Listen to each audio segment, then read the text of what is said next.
ओ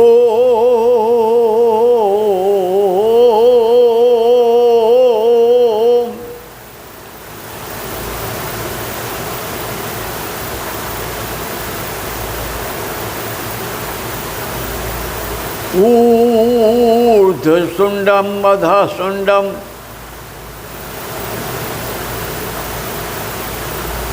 द्विधा व्यावृत शुंडकम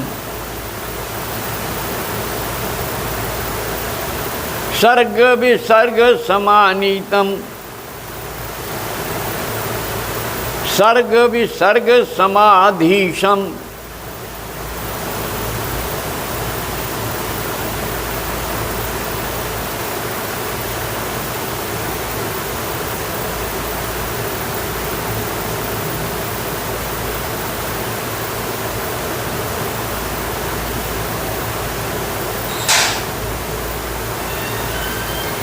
सर्ग विसर्ग समाधिस्थम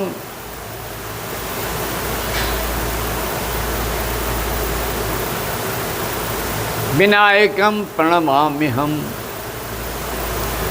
विनायकम प्रणमाम्यहम्।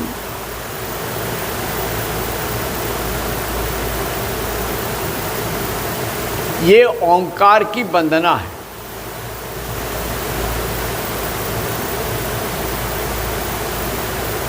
गणेश ओंकार ही तो हैं जो सृष्टि के नाद ब्रह्म हैं।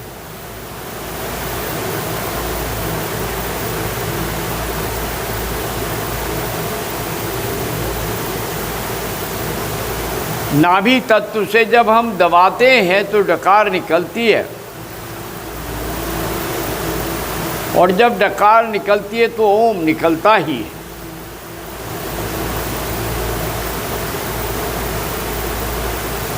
अम्मा, अम्मी,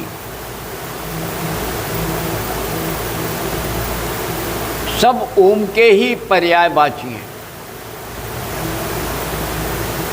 सब प्रणव ही तो हैं, पर हमारी समझ में नहीं आता। हम समझने को तैयार ही नहीं है।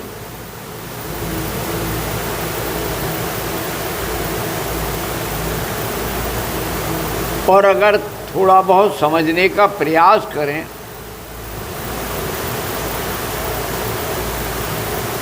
तो दुनिया के लोग समझने नहीं देते।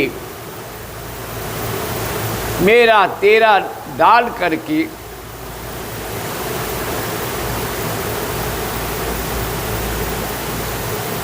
जो सवेरा है उसे अंधेरा कर देती है।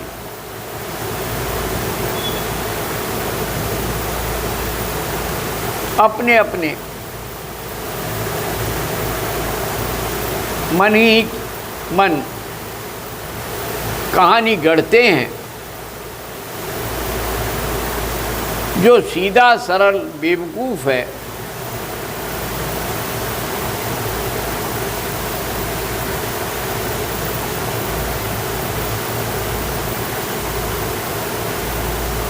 वही सत्य को पा पाता है। दुनिया उसे मूर्ख समझती है, और जो समाज का सबसे बड़ा धूर्त है वो उसके लक्ष्यों में नींबू निचोड़ता रहता है।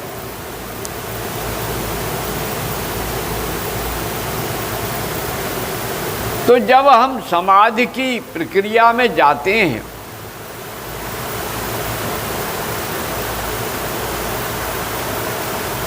तो आधि व्याधि ये बहुत दूर बन जाते हैं। लेकिन कई बार समाधि को साधक व्याधि समझ लेता है, और ये व्याधि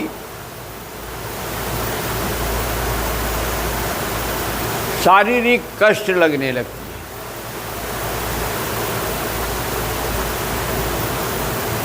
है। एक बहुत उच्च पदवी पर थे,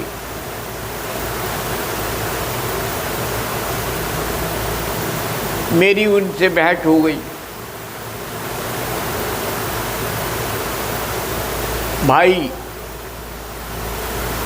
बड़े शिक्षा पद पर थे,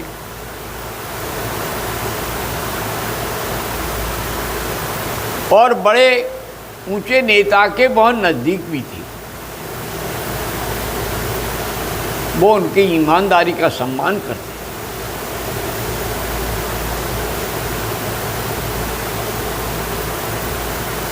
गुरु कृपा से, ईश्वर कृपा से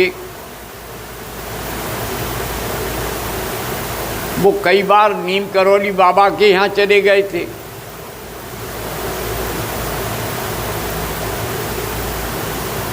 और उन्हें अनहद आने लगा पूर्व जन्म का संसार। गुजराती ब्राह्मण थे,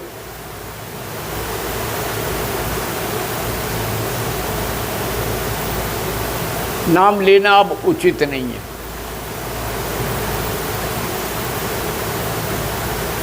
बोले मैंने इतने इंजेक्शन लगवा लिए, लेकिन मेरे सारे दिन क्या होता है, कानों में ध्वनि तरंगे गूंजती हैं। क्या मैं पागल हो गया हूँ?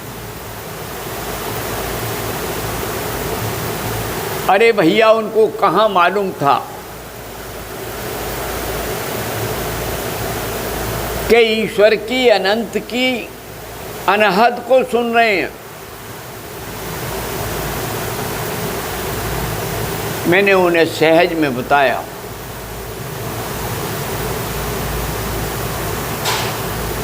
तो उन्होंने कहा कि मैं बड़े बड़े संतों से मिला, ये तो मुझे किसी ने नहीं बताया।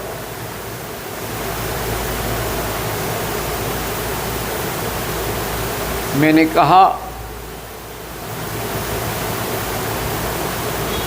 कि संत अपने रास्ते पर चलते हैं, वो भक्ति में तल्लीन रहते हैं, उन्हें बेचारे गरीब योग के बारे में क्या मालूम।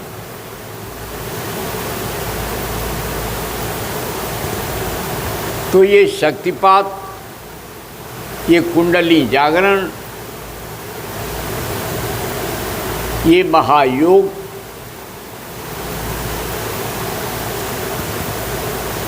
अनंत की ध्वनियों को सुनाने के पश्चात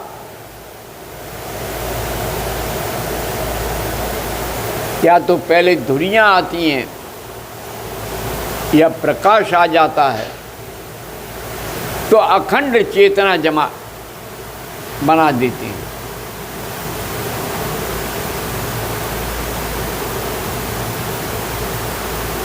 ये ध्यान की सहज प्रक्रिया है। करोगे तो मिलेगा, बिना करे ही लेना चाहते हैं।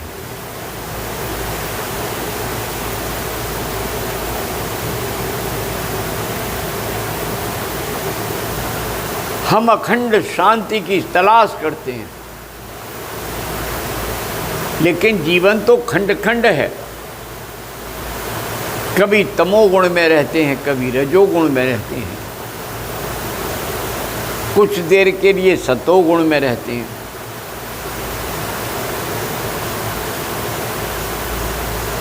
निरंजन तो गुणातीत है, गुण से परे है।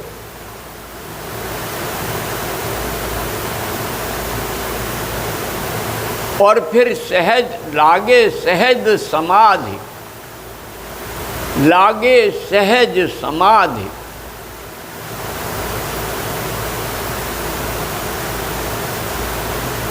आधि व्याधि व्यापे नहीं,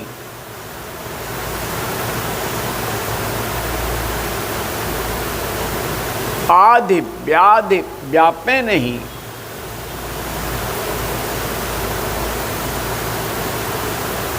अद्भुत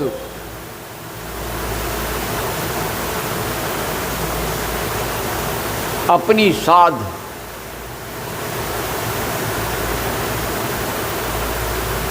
साधक नहीं समझ पाता, नहीं जान पाता।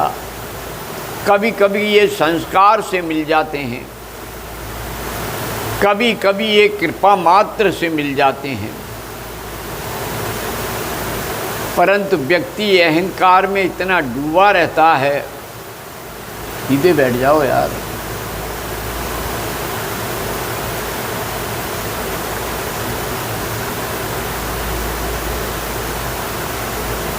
कि उसे ये ज्ञान ही नहीं होता है मैं क्या कर रहा हूं। अरे जितना जो मिलना है वो मिलेगा, भौतिक सुख। जितना दाम्पत्य सुख है उतना दाम्पत्य मिलेगा। केवल काम वासना ही दाम्पत्य सुख नहीं है।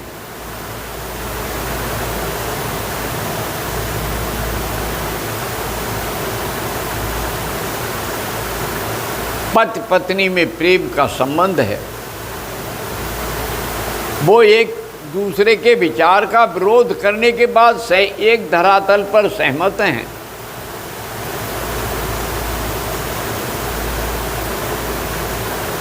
यही सबसे उत्तम दाम्पत्य। राजा जनक के कहाँ थी संतान? हल जोतने पर घड़े में कन्या मिल गई।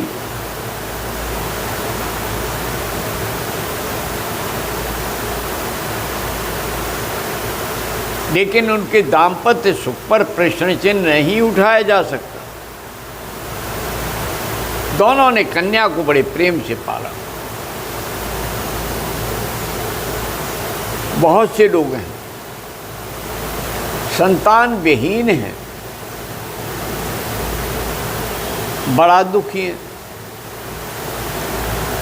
अरे भाई,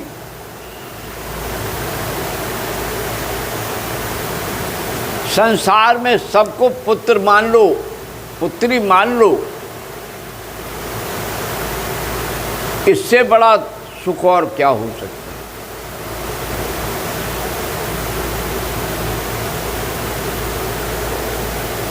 अपने संभोग के द्वारा उत्पन्न संतान कष्ट दे सकती है,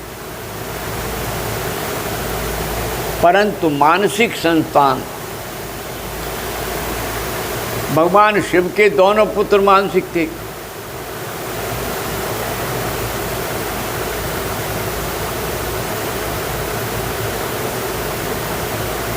शिव के तेज को कृतिकाओं ने रखा, कार्तिकेय बन गए।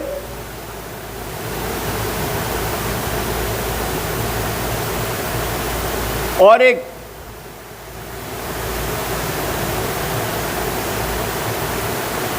कुशा को द्वार पर खड़ा कर दिया।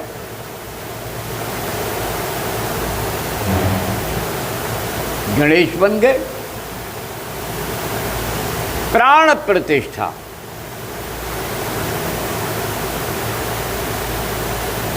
इसीलिए भारतीय संस्कृति में प्राण प्रतिष्ठा की विशेष महत्ता है। अगर हम अपने प्राण को किसी को समर्पित कर दें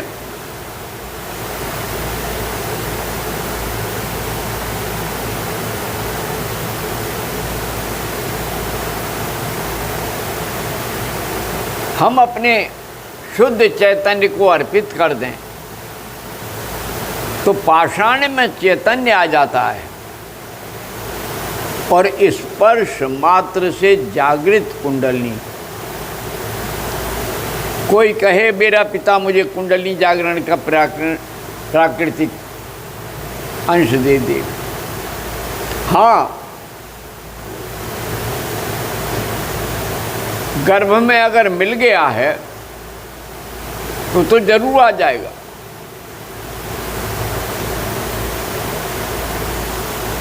लेकिन पूर्व जन्म के संस्कार अपने ढंग से आते हैं और वो बहुत जल्दी कटते नहीं।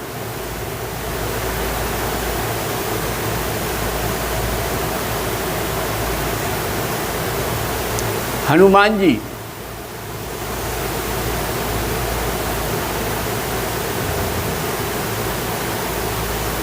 अतुलित बल धाम,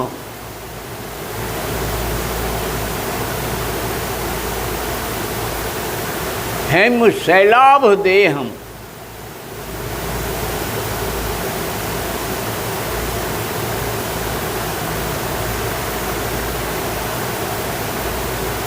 एक एक चीज, एक एक शब्द गुण का वर्णन करता है, लेकिन राम की समाधि में उस महान पुरुष को कोई ध्यान ही नहीं रहता।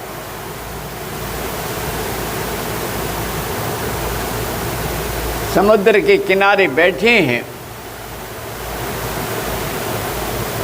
उनको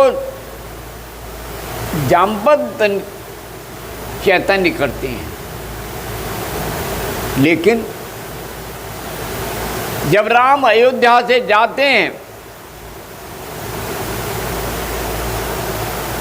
तो उनका वो समाधि लगाने वाला,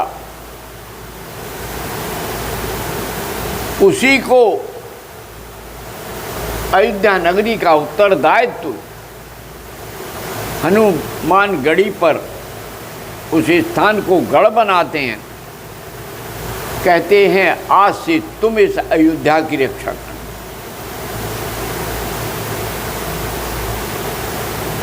तो ये शरीर रूपी अयोध्या, इसकी रक्षा करने के लिए हमें अपने आत्मा को, अपने चैतन्य को, अपने हनुमान को सशक्त करना पड़ेगा। ज्ञानपूर्वक संसार में मैंने राम तत्व को भी अनुभव किया। लोग कहेंगे ये बड़ी ऊंची ऊंची बात करते हैं।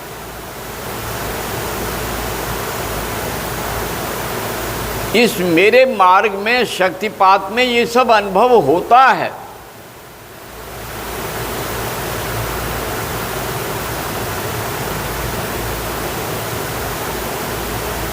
अरे कुछ ज्ञान को प्राप्त करने के लिए आत्मा का अध्ययन करो, शारीरिक श्रम करो, तप करो, स्वाध्याय करो, और अपने स्वाध्याय केवल पुस्तकीय ज्ञान नहीं है।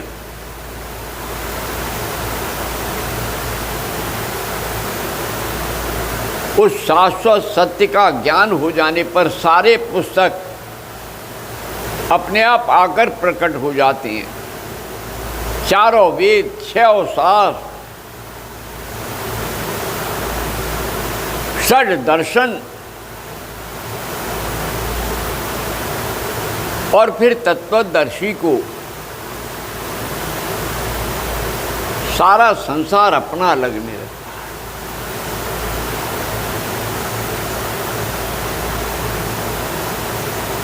केवल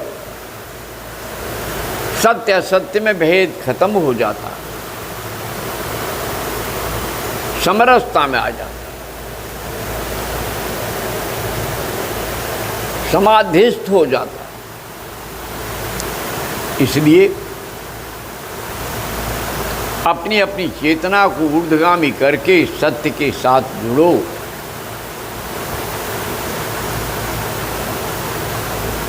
अपने संकल्पों को पूरा करो। विकल्पों के ढूंढने से लाभ नहीं होता। सामने आए हुए कर्तव्य को करो, जो अपनी सच्चाई से, सत्य से जब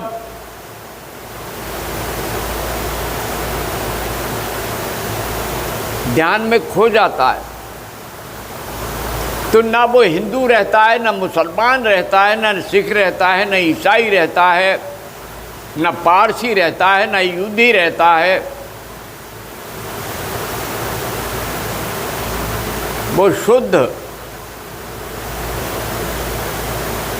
परमहंस होता है, शुद्ध चैतन्य होता है।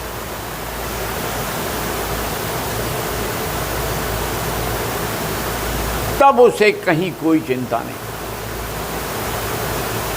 हर उसके आगे आगे चलते हैं, वो पीछे पीछे चलता है। वो अगर आगे बढ़ता है तो वे पीछे पीछे दौड़ते चले आते हैं।